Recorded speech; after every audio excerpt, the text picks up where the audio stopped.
अंग्रेजी में एक कहावत है, a man is known by the company he keeps. आदमी जैसी संगति में रहता है वैसा ही उसका परिचय बन जाता है। यानी संगति हमारा जीवन निर्माण करने में बहुत बड़ी भूमिका रखती है। बच्चों को शुरू से हम जिस तरह की संगति देते हैं उस तरह की ही दिशा उनको जीवन में मिलती है।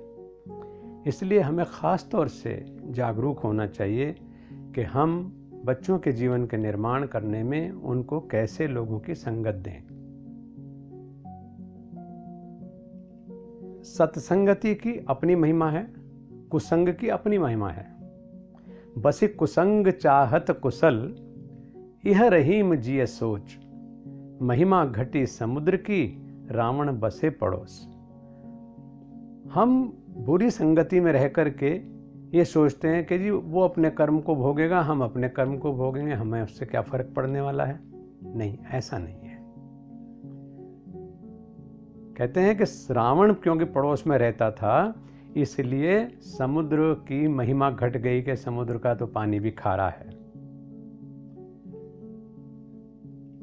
इसी तरह से जब संगति की महिमा आती है, सत्संग की, तो हमारी मनीषा कहती है कि जाड्यम धियो हरति सिंचति वाच सत्यम, मानुन्नतिम दिशति पापम अपाकरोति, चेतः प्रसादयति दिक्षु तनोति कीर्तिम, सत्संगति कथय किम न करोति पुंसाम।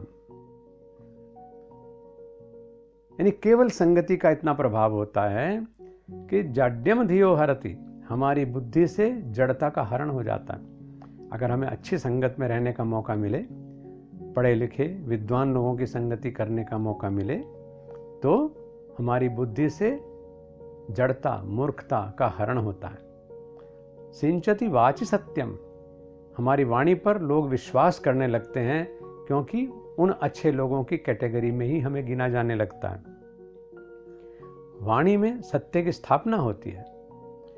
मानोन्नतिम दिशति, दिशाओं में हमारा सम्मान बढ़ने लगता है क्योंकि लोग जानते हैं कि ये किसके संग में रहता है।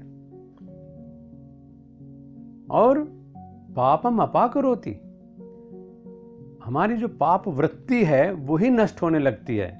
यानी पाप भी नष्ट हो जाते हैं हमारे जीवन के।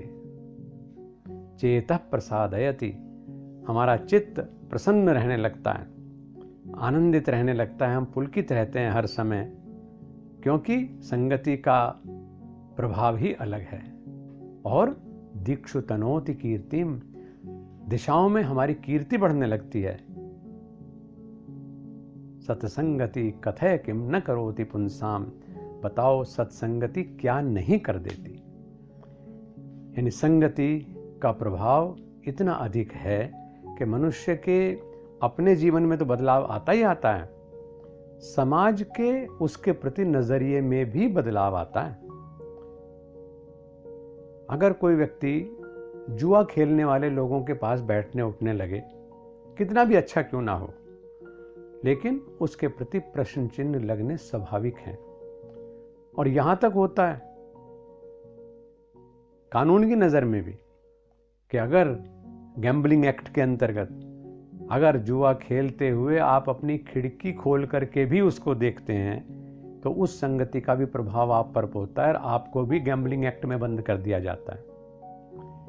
ऐसे ही अच्छे लोगों के साथ अगर उठना बैठना है तो हमारे व्यक्तिगत जीवन में तो परिवर्तन आता ही आता है, लेकिन साथ साथ समाज का हमारे प्रति दृष्टिकोण भी बदलने लगता है और जीवन में एक क्वालिटी चेंज आता है। भारतीय संस्कृति में संगति की बहुत महिमा बताई गई है और इसीलिए ये प्रयास रहता है कि अगर हम बच्चों का जीवन का सकारात्मक दिशा में निर्माण करना चाहते हैं, उनके अंदर दिव्यत्व बढ़ाना चाहते हैं, उनके अंदर सामाजिक संवेदना को जगाना चाहते हैं, उनके अंदर जीवन की उच्च मान्यताओं के प्रति लगाव और उन मान्यताओं को अपने जीवन में अपनाने का एक भाव जगाना चाहते हैं, तो इसके लिए ज़रूरी है कि बच्चों को अच्छी संगति में मिलने का, बैठने का, उनके पास रहने का अवसर देना चाहिए। जीवन का काल बहुत सीमित होता है। हर किसी के पास ऐसा ही है। अगर हम पूरी आयु भी पाएं तो भी 100 साल से अधिक जीवन नहीं मिलता। उसको भी हम प्राय बहुत सारा तो सोने में गंवा देते हैं। बहुत बड़ा हिस्सा उसका हम केवल अपने आप को सजाने संवारने और मेंटेन करने में बिता देते हैं। जगाने के लिए और जगने के लिए तो समय बचता ही बहुत कम है। अगर हम इस समय का सदुपयोग करते हैं तो इसमें ही राम, कृष्ण, नानक, कबीर, बुद्ध, महावीर, मोहम्मद ये लोग बन जाते हैं। और अगर इसी समय का हम सदुपयोग नहीं करते हैं तो केवल just for fun, just for joy, doing nothing, living for nothing, बस ऐसा ही है, चलता है, टाइम कट रहा है, इस तरह की धारणा लेकर के जीने वाले लोग दुनिया में बहुत अधिक संख्या में हैं। फैसला हमें करना है कि हम अपने बच्चों को उस भीड़ का हिस्सा बनाना चाहते हैं जिन्होंने जीवन का जो अवसर था, क्योंकि हमारा जो जीवन है वो केवल एक अपॉर्चुनिटी है, अवसर है। अब इस अवसर का हम कैसे उपयोग करते हैं ये हमारे विवेक पर निर्भर करता है, और फिर वो कैसा बनेगा ये संगति पर निर्भर करता है। माता पिता को चाहिए कि बच्चों को अधिक से अधिक समय देने की कोशिश करें। उनको जो मुक्त समय भी हम देते हैं तो उसमें वॉचिंग, ऑब्जर्विंग फ्रॉम डिस्टेंस, दूर से उनके ऊपर नज़र हमें रखनी चाहिए कि वो किस दिशा में जा रहे हैं।